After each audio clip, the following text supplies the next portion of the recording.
We don't have that kind of money. You understand that we're talking about your life. Yes.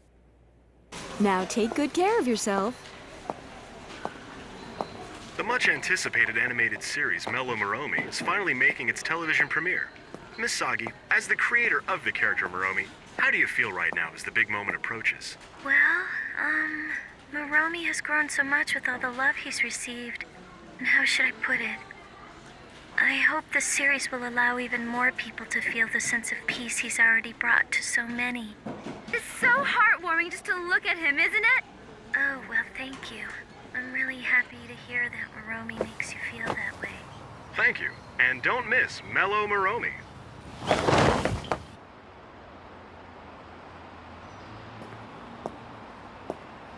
Did you hear? They say Little Slugger showed up again. No, he's not little anymore. I heard he's stronger now and built like a rock. His entire body is rough and jagged and his face is all messed up just like this. They say he's more monster than human now, a demon.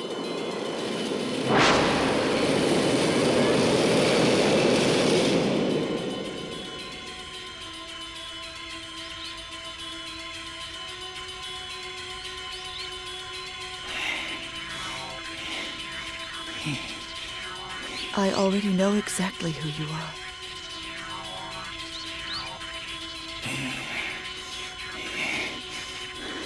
I called you. I asked for you to come here. I admit the thought did occur to me that I wanted a way out, that it wasn't worth having an operation in order to prolong my life. But now I realize that I was wrong. How could I ever let myself wish to die even for a moment, when I know that if I were to die, I would be betraying my husband? I believe you know my husband quite well, don't you? Huh? Don't you understand yet? Take a look at this room. Doesn't it tell you something? That's correct. You know who he is. Hey, mister, you can't go that way.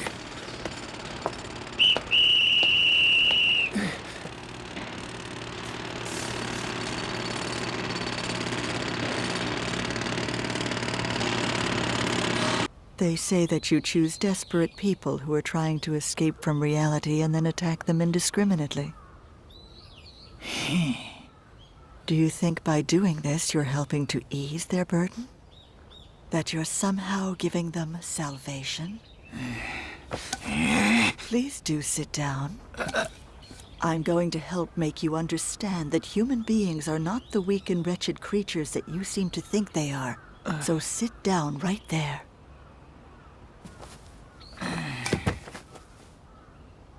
I was born with a delicate constitution, and throughout my entire childhood, doctors told me there was little chance I would survive for very long. Huh? So even when I reached adulthood, I never dared dream about getting married. But then he came into my life and everything changed. He told me that he would accept everything about me exactly as I was.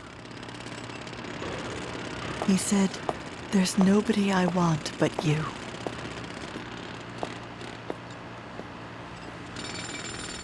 I was overjoyed. We decided to get married as soon as we could and live a modest, humble life together. I was so happy back then. But unfortunately, that happiness did not last for very long. We'd wanted to have a family, but soon learned that I was unable to bear children. My body wasn't strong enough for childbirth. I was in complete despair. I was too ashamed to face my own husband, and I have never cursed myself as much as I did then. But despite all of my problems, he still forgave me. He held me tightly and said, "No matter what happens, we'll deal with it." And then I started to cry. I buried my head in his arm, and I cried for a long time. You can search the whole world and never find someone as noble and high-minded as him. Hey, you're late! What makes you think you can be so late? I'm very sorry. The job at the other site ran a little late. I don't want to hear your damn excuses. Now get your ass to your station. Yes, sir. Hey! What are you doing? I'm sorry. And so I made a decision. I would become a woman who was worthy of him. I would dedicate myself to him entirely. And my health would not become an issue. No. But then for some reason, while I'd wanted to do all I could for him, it seemed he started staying away from home more and more. Initially, I just kept telling myself that I had to accept it because he was doing his job. But then I began to fear that perhaps the truth was maybe he had finally grown tired of me. What if he was just using his work as an excuse to stay away from me? I couldn't blame him. As you can see, I am and always will be a useless invalid. I couldn't stand it. It wasn't the fact that I was losing him. It was the thought that I had somehow become a great burden to him. And that hurt. Because if that was really the case, I'd rather... I'm so ashamed. My husband was out there every day working himself to the bone for me. And still, how could I possibly be a decent wife when I couldn't even trust him?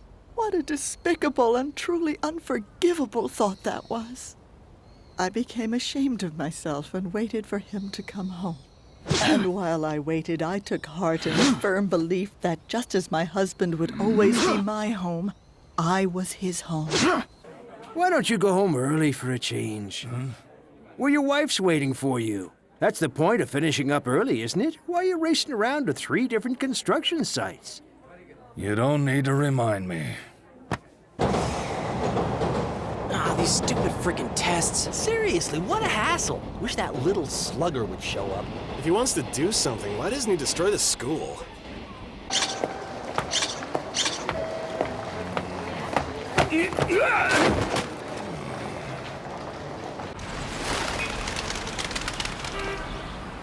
So where do you want to go? I want to go to the beach.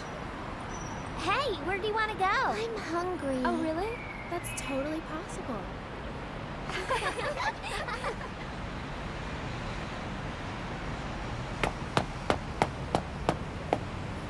After all, there's no place like...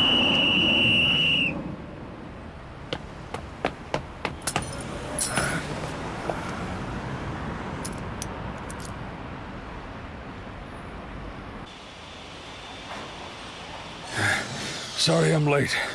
Don't worry, I'll show you the ropes. You can just leave your stuff right there. So, what did you do? Oh, come on, you can tell me. You don't become a security guard at your age unless you've gotten into something. Hold on. Judging by the look on your face, I'd say... this? No, I never... Damn, wrong guess, huh? I thought maybe we had something in common. Heh. You mean you... Oh, who, me? I spent 5 years locked up in the big house. When I got out, I couldn't find a job. But you know, you don't need any experience to be a security guard, so... Huh? Ikari? Officer Ikari? It is you, isn't it? You're Officer Ikari. Hey, don't you recognize me? You know, you nabbed me once. Wait, Inukai? I wanted to be a good wife and tried to make this house his home. A place where he could rest and recover his peace of mind. I wanted this to be a place for him to eventually come back to, even if it wasn't something he ever really paid much attention to. I'd prepare his bath and bed for him every day, so that he could always come home at any time. I remember one night, a rare occasion when he was eating dinner at home, he suddenly said to me, "You know what? Your dinner is really the best, and it's only because of you that I'm able to focus on my work and do my job."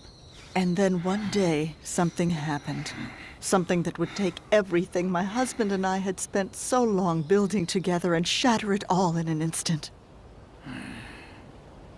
That's right, when he took your case.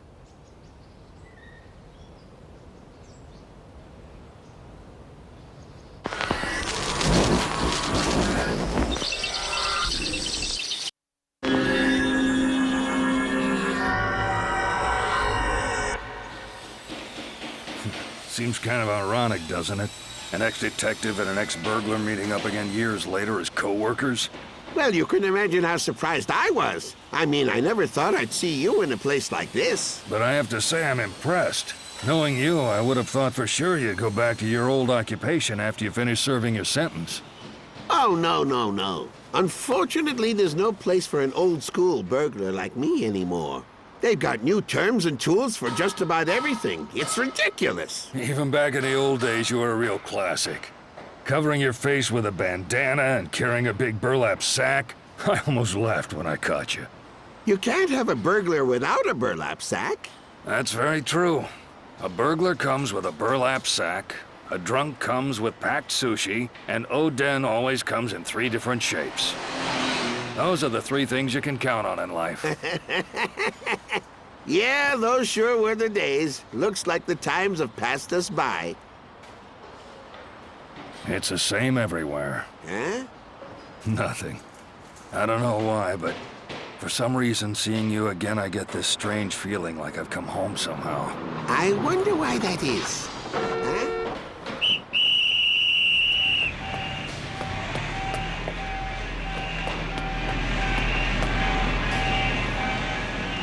You know, I still remember the words to that sermon you gave me.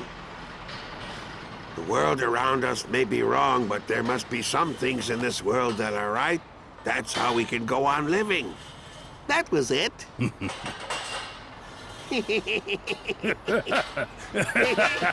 You are an insult to my husband. Each and every time you attack someone, you trample upon the very things he stood for. I remember he once told me that he would not be coming home until he had finally arrested you. And I gave him my consent. If he was going to put everything on the line in order to arrest the attacker, then my job as his wife was to encourage and support him in his decision. And so even though we were apart, my heart was always there right with him. The 2 of us, together, standing up side by side against you. But then... So they fired you. There's no place on the force for an old-fashioned detective like me anymore. We're in the same boat, you and me. You just ended up with the short end of the stick. You know, I heard about that case when it was on the news. A young kid on skates running around hitting people with a baseball bat. It was sheer madness. That monster is simply a product of our time. You're right about one thing. That kid's a monster.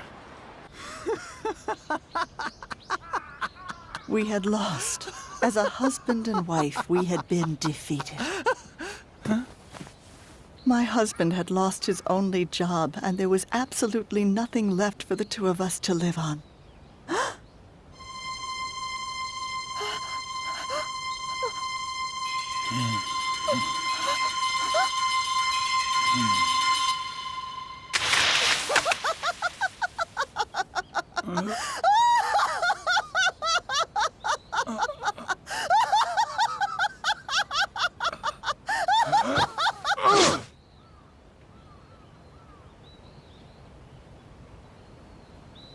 But still, we refused to give up. What good was it to just wallow forever in disappointment? My husband went out and managed to find a new job. He takes great pride in his job and works himself to the bone for us. That's right. Despite everything, we've somehow found the strength to move forward. I've had enough, actually. I put my ass on the line trying to find the bastard, and they send me packing. And now look at where I've ended up. But this job isn't so bad when you think about it. Yeah, you're right, it's not bad. Just about any loser can handle it. What? What's that thing there?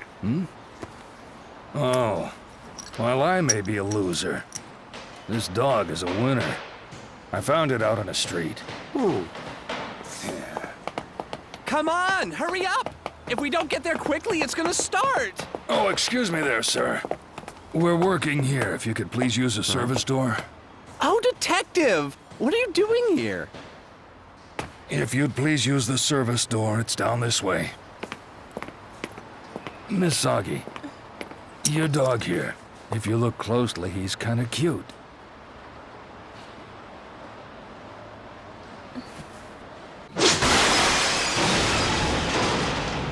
We were just barely able to scrape by, and my medical expenses were continuing to spiral upwards with no end in sight. We became increasingly desperate. I told him that it was my fault, that if he hadn't been with me, he never would have had to endure this life of hardship. He stared at me long and hard, looking furious, and then he said, "Don't ever say those words again. You're just trying to find some way to escape from all this. You can't give in or delude yourself. You can't always think there's an easy answer. No matter how hard it may be, if you don't run away, we'll overcome it together." Those were his words, which he said with total conviction, because that's the man he is. Noble, strong, and courageous. You came here because you wanted to take advantage of me when I was vulnerable. You came here to kill me. You came here offering me a false salvation. But I can no longer be seduced. Dying is not an answer, and I will never wish for it again. Yes, now you know the real truth about humans. No matter how painful it may be, we can always face reality. But you don't understand that, because you're not human. You simply hurt and kill those who are troubled and delude yourself that you're removing their burdens. How pretentious. All you can do is rejoice over your own actions. Your existence itself is a deception. Yes, deluding people with temporary peace of mind. You and Moromi are in fact one and the same.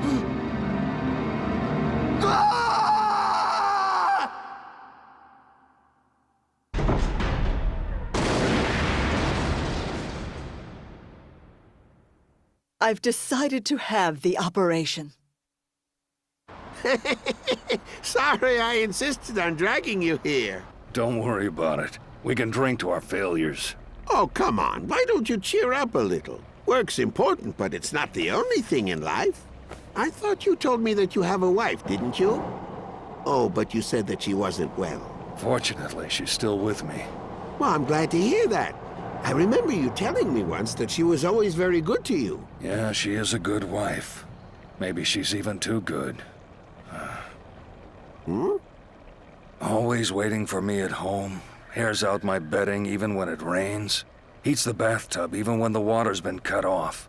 Once I had to go on an unexpected business trip and was gone for a week.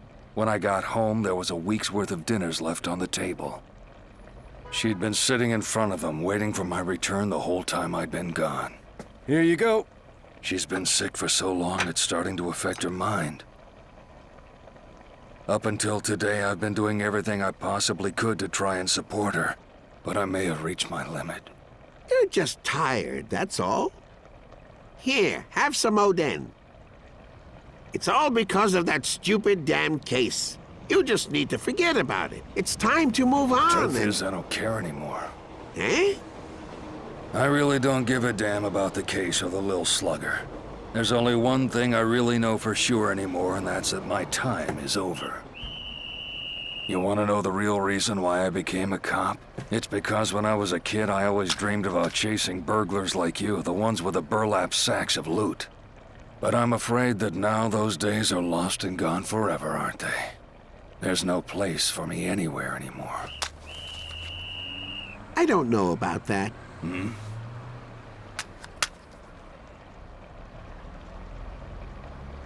Let's go.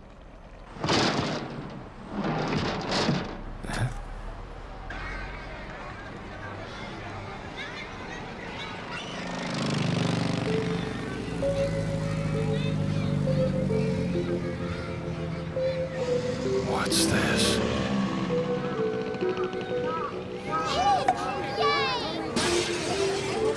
Hey!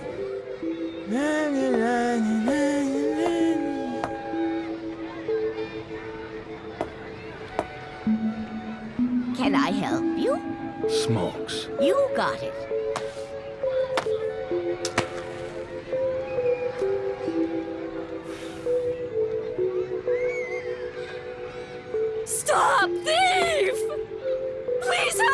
him! He's getting away! Hey, you, stop! Stop! Stop! Now give it up and come quietly!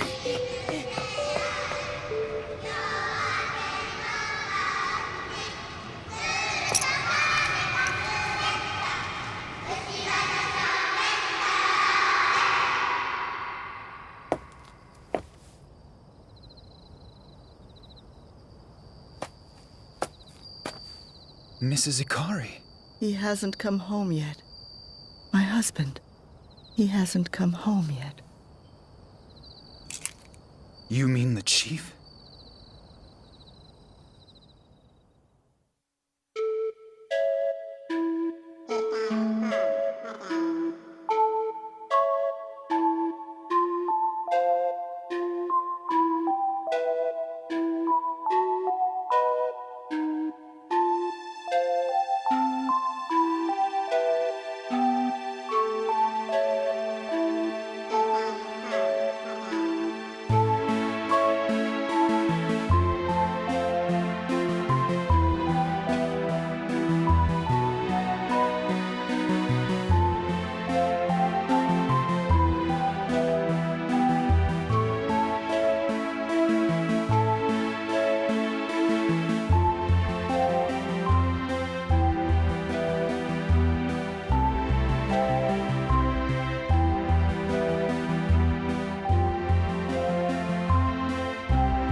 To begin, a unicorn fighting ferociously, guided by the crowd of swarming dolls and the voice of the wise old sage. Obtains an ancient sword at the base of the moon, and now moves on to Pegasus. Did someone call for the holy warrior? But she was such a good little child. And then